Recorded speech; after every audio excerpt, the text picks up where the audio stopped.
पिताजी, क्या हमारी गरीबी कभी खत्म नहीं होगी? क्या हमें पूरे जीवन ऐसे ही आधे पेट खाकर व्यतीत करना होगा? अरे भाग्यवान, मैं लकड़ी काटने बेचने के अलावा और कर भी क्या सकता हूँ। देखते हैं, यदि कभी हमारे जीवन में सुख लिखा हो तो वह सुख हमें जरूर मिलेगा। अच्छा भाग्यवान, मेरे प्यारे गधे, चलो अब हमारा लकड़ियाँ लाने का समय हो चुका है। इतना कहकर लकड़हारा अपने गधे को लेकर जंगल की तरफ निकल पड़ता है।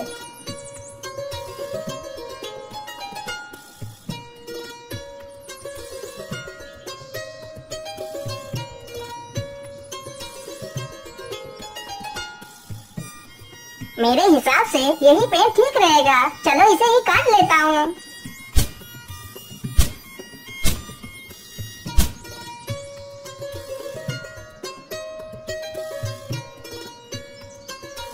लकड़हारा जल्दी से लकड़ियाँ काटकर अपने गधे पर लाद लेता है और घर की तरफ निकल पड़ता है।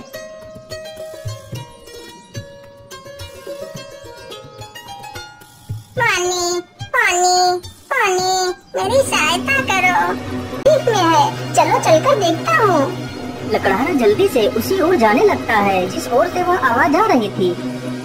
पानी पानी पानी, मेरी सहायता करो। अरे ये क्या?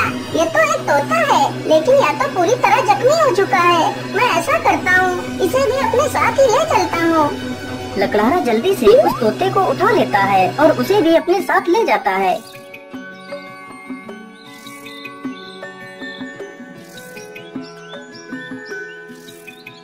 अरे भाग्यवान, तुम जल्दी से हल्दी और चूने का लेप लेकर आओ, मुझे इस तोते के जख्मों पर उस लेप को लगाना है। लकड़हारे की पत्नी तुरंत ही हल्दी और चूने का लेप लेकर आती है। लकड़हारा तुरंत ही उस तोते के जख्मों पर। अरे तोता भाई, मैंने तुम्हारे जख्मों पर दवाई लगा दी है, अब तुम जल्दी ही स्वस्थ हो जाओगे। इस प्रकार तोता 1-2 दिनों में ही पूरी तरह स्वस्थ हो जाता है।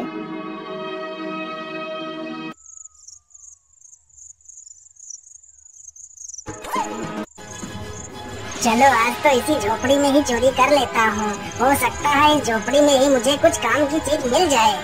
इतना कहकर वह चोर उस झोपड़ी में घुस जाता है। तभी वह तोता उस चोर को देख लेता है। अरे मालिक जल्दी से उठिए, देखिए चोर आ गया। अरे मालिक जल्दी उठो। अरे मालिक जल्दी से उठिए, देखिए चोर आ गया। अरे मालिक जल्दी उठो। अरे वाह, यह तोता तो बोलता भी है, तो क्यों ना मैं इसी तोते को ही पकड़ ले जाता हूँ। बाजार में तो इसकी कीमत अच्छी मिलेगी। और चोर तुरंत ही तोते का पिंजरा उठाता है और वहाँ से भाग जाता है।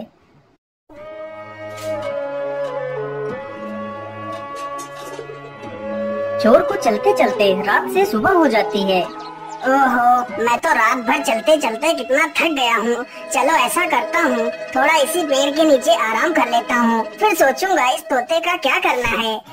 इतना सोचकर चोर उसी पेड़ के नीचे लेटकर सो जाता है। तभी वहाँ से एक राजा अपने घोड़े पर सवार होकर निकलता है। महाराज मुझे बचा लीजिए, मेरी रक्षा कीजिए महाराज, नहीं तो यह चोर मुझे मार डालेगा। अरे ये कौन है जो मुझे मदद के लिए पुकार रहा है, लेकिन आसपास तो कोई नहीं दिखाई दे रहा है। अरे महाराज उधर नहीं, इधर नीचे देखिए महाराज, मैं इधर हूँ। महाराज मुझे बचा लीजिए, यह चोर मुझे उठाकर ले जा रहा है। अरे वाह, यह तोता तो बोल भी सकता है। चलो मैं इस तोते को खरीद लेता हूँ, यह तोता मेरी पुत्री को बहुत पसंद आएगा। अरे ओ चोर, चल अब उठ जा, और कितना सोएगा तू? महाराज मैंने कोई चोरी नहीं की, मुझे कुछ मत करना महाराज। नहीं नहीं, मैं तुम्हें कुछ नहीं करूँगा, तुम यह तोता मुझे दे दो, मैं तुम्हें इसके बदले 100 सोने की मोहरें दूंगा। राजा की यह बात सुनकर चोर बहुत खुश हो जाता है। लेकिन याद रहे, मैं तुम्हें ये मोहरें तभी दूंगा यदि तो मैं तुम्हें कारागार में डाल दूंगा। नहीं नहीं महाराज, मैं आज के बाद कोई चोरी नहीं करूँगा। राजा तुरंत ही उस चोर को 100 सोने की मोहरें दे देता है और तोते का पिंजरा लेकर वहाँ से चला जाता है।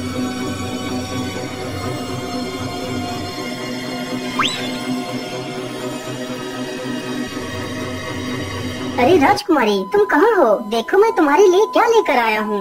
अरे पिताजी, यह तोता तो कितना सुंदर है। हाँ पुत्री, यह कोई ऐसा वैसा तोता नहीं है, यह तोता इंसानी भाषा को बोल और समझ सकता है। फिर तो यह एक अद्भुत तोता है। पिताजी, आज से मैं इस तोते को अपने साथ ही रखूंगी।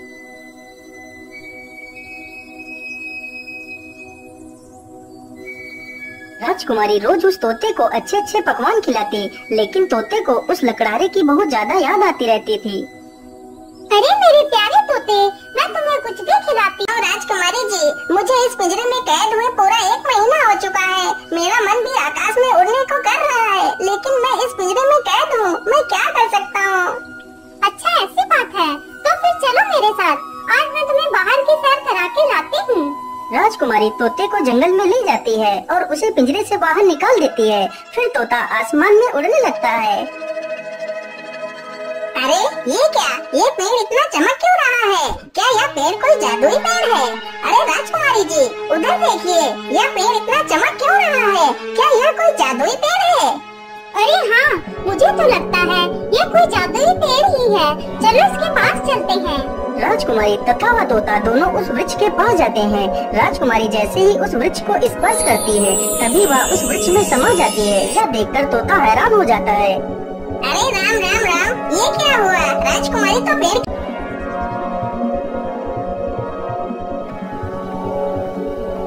अरे ये मैं कहाँ आ गई? ये कौन सी जगह है? तभी एक बड़ा सा बाज राजकुमारी के सामने आकर खड़ा हो जाता है। अरे ये बाज तो कितना विशाल है, इतना बड़ा बाज तो मैंने आज तक नहीं देखा। तभी वह बाज राजकुमारी को अपने पंजे में। मुझे छोड़ दे, तू मुझे कहाँ ले जा रहा है? वह बाज राजकुमारी को एक गुफा के भीतर ले जाता है, जहाँ एक डायन खड़ी होती है। अरे कौन है आप, और मुझे इस प्रकार यहाँ क्यों लाया गया है? मुझे छोड़ दो, मुझे वापस जाने दो। चली जाना, चली जाना। इतने से निकलना इतना आसान नहीं है। तुम यहाँ से तभी बाहर जा सकती हो जब मैं चाहूँगी। यदि तुम यहाँ से बाहर जाना चाहती हो तो तुम्हें मेरा एक काम करना होगा। बोलिए, आप क्या काम करवाना चाहती हैं? राजकुमारी जी, तुम्हें मेरे लिए अमृत लाना होगा। लेकिन ये अमृत कहाँ मिलेगा? ये अमृत तुम्हें रंगी कंचन की पहाड़ियों में मिलेगा। लेकिन ये पहाड़ी कहाँ पर है? फिर वह डायन राजकुमारी को अमृत लाने का रास्ता बताती है। वह डायन अमृत पीकर अमर होना चाहती थी और पूरी दुनिया पर राज करना चाहती थी। उस डायन ने उस विशाल बाज को अपने बस में कर रखा था, जिससे वह सारे काम करवाती थी। डायन की ये सारी बातें सुनकर राजकुमारी वहाँ से अमृत लाने के लिए चल पड़ती है।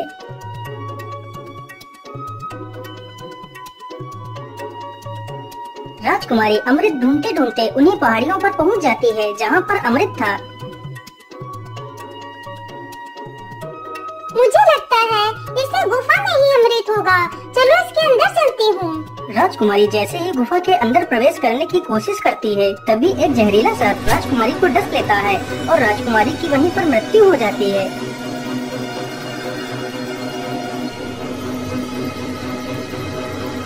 महाराज, यह वही पेड़ है जिसमें राजकुमारी समा गई है। ठीक है तोते, तुम यहीं पर रुको, मैं इस पेड़ के अंदर अकेला ही जाऊंगा। राजा जैसे ही पेड़ को हाथ लगाता है तो वह भी उसी पेड़ के अंदर चला जाता है।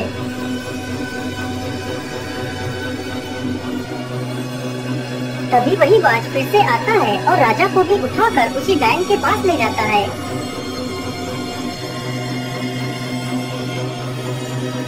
कौन है आप और मुझे यहाँ पर इस प्रकार लाने का क्या कारण है? मेरी राजकुमारी कहाँ है? अरे महाराज, आप चिंता ना करिए, आप जल्दी ही अपनी राजकुमारी से मिलेंगे। उससे पहले आपको मेरा एक काम करना होगा।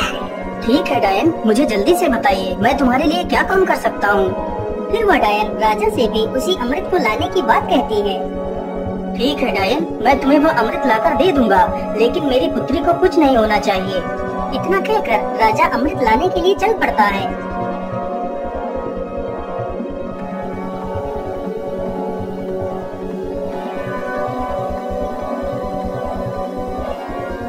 राजा चलते चलते उसी गुफा के पास पहुंच जाता है, जहां पर उसकी पुत्री की लाश पड़ी हुई थी। अरे ये क्या, ये तो राज की जहरीले सर्प ने डस लिया है। इसका मतलब उस दुष्ट डायन ने मेरी पुत्री से भी वो अमृत लाने को कहा होगा। अब मैं उस डायन को जिंदा नहीं छोड़ूंगा। मुझे लगता है इस गुफा में कोई जहरीला सर्प भी है, मुझे ध्यान से आगे बढ़ना होगा। इतना कहकर राजा राजकुमारी को वहीं पर छोड़कर आगे बढ़ता है। तुम्हारी हिम्मत कैसे हुई इस गुफा में आने की? मैं तुम्हें जिंदा नहीं छोड़ूंगा। सर्प जैसे ही राजा को डसने के लिए आगे बढ़ता है, राजा तुरंत अपनी तलवार से सर्प के 2 टुकड़े कर देता है। दुष्ट, तूने ही मेरी पुत्री को मारा है, मैं भला तुझे जिंदा कैसे छोड़ सकता था। इतना कहकर राजा गुफा में आगे बढ़ता है। राजा जैसे ही आगे बढ़ता है तभी एक तीर बहुत ही तेज रफ्तार से राजा को छूकर निकल जाता है। तभी राजा अपने कदम पीछे ले लेता है। अरे ये क्या, इस गुफा में तो तीर की वर्षा होने लगी, अब क्या करूं, अमृत तक कैसे पहुंचूं? फिर राजा तीर चलने की प्रक्रिया को ध्यान से देखता है। अरे ये क्या, जब एक तीर इस दिशा से उस तरफ जाता है तभी दूसरा तीर उस दिशा से इस तरफ आता है। इसका मतलब यदि मैं एक एक कदम आगे बढ़ाऊं तो मैं अमृत तक पहुंच सकता हूं। इस प्रकार राजा अपने बुद्धि के बल पर उस चुनौती को भी पार कर जाता है।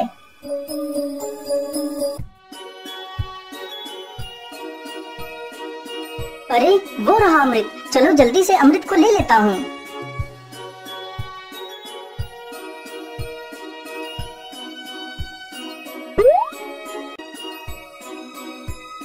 मैं ऐसा करता हूँ, पहले मैं इस अमृत को अपनी पुत्री को पिलाता हूँ।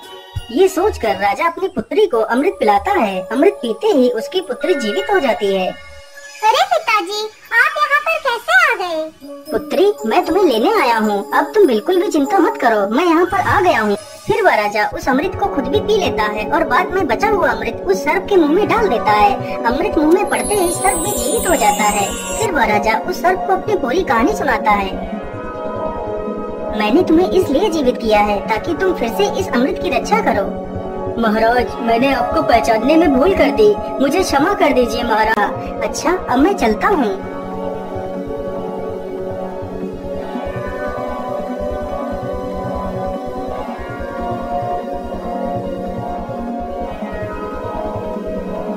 राजा उस बोतल में अमृत के स्थान पर एक तालाब से साधारण जल भर लेता है और डायन के पास पहुँच जाता है।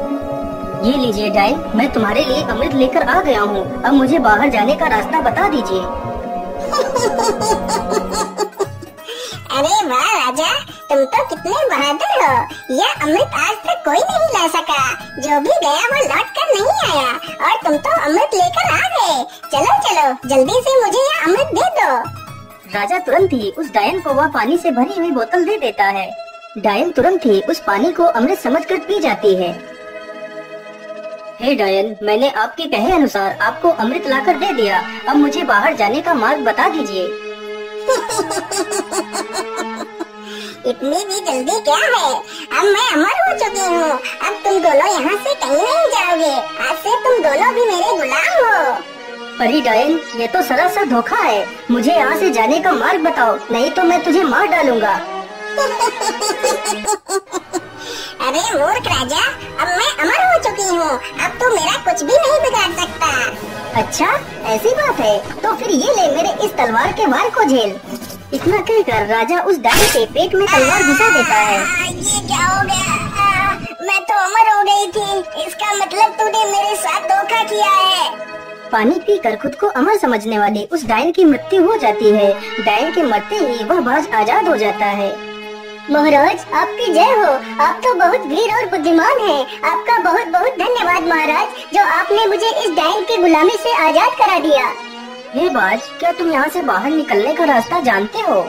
जी महाराज, आप दोनों हमारी पीठ पर बैठ जाइए, मैं अभी आपको बाहर ले चलता हूँ। दोनों ही बाज की पीठ पर बैठ लेते हैं और बाज उन दोनों को लेकर एक दरवाजे के पास जाता है। महाराज, इसी दरवाजे की कुमारी दोनों बाज का धन्यवाद करते हैं और उस दरवाजे से बाहर चले जाते हैं।